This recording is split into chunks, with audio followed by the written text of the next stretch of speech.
ನೀನು ಸ್ಕಿಟ್ ಮಾಡ್ಬೇಕಾರಲ್ಲ ಈ ಪ್ರಾಪರ್ಟಿ ತಂದಿಡೋಳು ಯಾರು? ಅವಳು ಕೂಡ ಒಂದು ಹೆಣ್ಣೆ ಕಣ. ಆದ್ರೆ ಆ ಪ್ರಾಪರ್ಟಿನ ರೆಡಿ ಮಾಡೋನು ಒಂದು ಗಂಡು ಕಣ. ಈ ಶೋ ಆಂಕರ್ ಯಾರು? ಚೈತ್ರ, ಅವರು ಕೂಡ ಒಂದು ಹೆಣ್ಣೆ ಕಣ. ಆದ್ರೆ ಆ ಆಂಕರ್ಗೆ ಟಾಕ್ ಬ್ಯಾಕ್ ಕೊಡೋನು ಒಬ್ಬ ಗಂಡು ಕಣ. ಹಲೋ ಹಲೋ, ನೀನು ಸ್ಕಿಟ್ ಸಖತ್ತಾಗಿ ಮಾಡ್ದಾಗೆಲ್ಲ ಸೂಪರ್ ಗಿಲ್ಲಿ ಅಂತೇಳಿ ಸ್ಟ್ಯಾಂಡಿಂಗ್ ಓವೇಷನ್ ಕೊಡ್ತಾರೆ ನೋಡು, ಅವರು ಒಂದು ಹೆಣ್ಣೆ ಕಣ. ಆ ಸ್ಟ್ಯಾಂಡಿಂಗ್ ಓವೇಷನ್ ಕೊಡ್ಬೇಕಾದ್ರೆ ಚೇರ್ನ ಬಿಗಿಯಾಗಿ ಹಿಡ್ಕತಾರಲ್ಲ ಅವ್ರೊಬ್ರು ಗಂಡು ಕಣ. ಆಗಿಂದ ಗಂಡು ಗಂಡು ಗಂಡು ಅಂತೇಳಿ ಕೌಂಟರ್ ಮೇಲೆ ಕೌಂಟರ್ ಕೊಡ್ತಿದ್ಯಲ್ಲ, ಇವಾಗ ಹೇಳ್ತೀನಿ ಕೇಳು. ಹೆಣ್ಮಕ್ಳು ಹುಟ್ಟೋದೇ ಬೇಡ ಅಂತೇಳಿ ಬೇಡ್ಕೊಳ್ಳೋ ಈ ಪ್ರಪಂಚದಲ್ಲಿ ಓಪನಿಂಗ್ ಅಲ್ಲಿ ಚಾಲೆಂಜ್ ಮಾಡ್ಕೊಂಡು ಹುಟ್ಟಿರೋರು ನಾವು.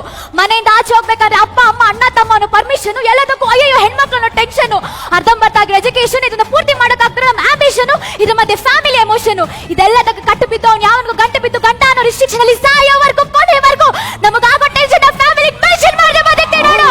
ಆಳು ಕಳ ಹೆಣ್ಣು ಅಂದ್ರೆ ಎಂಟಿ ಇಷ್ಟಪಟ್ಟು ಕೇಳಿರೋ ನಾಯಿ, ಬೈಕು ಕಟ್ಟೋ EMI, ಮನೆ ಲೀಜು, ಮಕ್ಕಳು fees, costly fridge, LED TV, ಹೋಟ್ಲಿಂದ ತರ ಗ್ರೇವಿ, ಹೊಸ ಕುಕ್ಕರ್ ಇಂದ ಹಿಡಿದು ಅರ್ಧೋಗಿರೋ ಹಳೆ ನಿಕ್ಕರ್ ವರ್ಗು ಮಾಡಿರೋ ಸಾಲಕ್ಕೆ ಇಂಟ್ರೆಸ್ಟ್ ಕಟ್ಟಿ ಕಟ್ಟಿ ಲೈಫ್ ಮೇಲೆ ಇಂಟ್ರೆಸ್ಟ್ ಹೋಗ್ಬಿಟ್ಟಿರ್ತಾರೆ.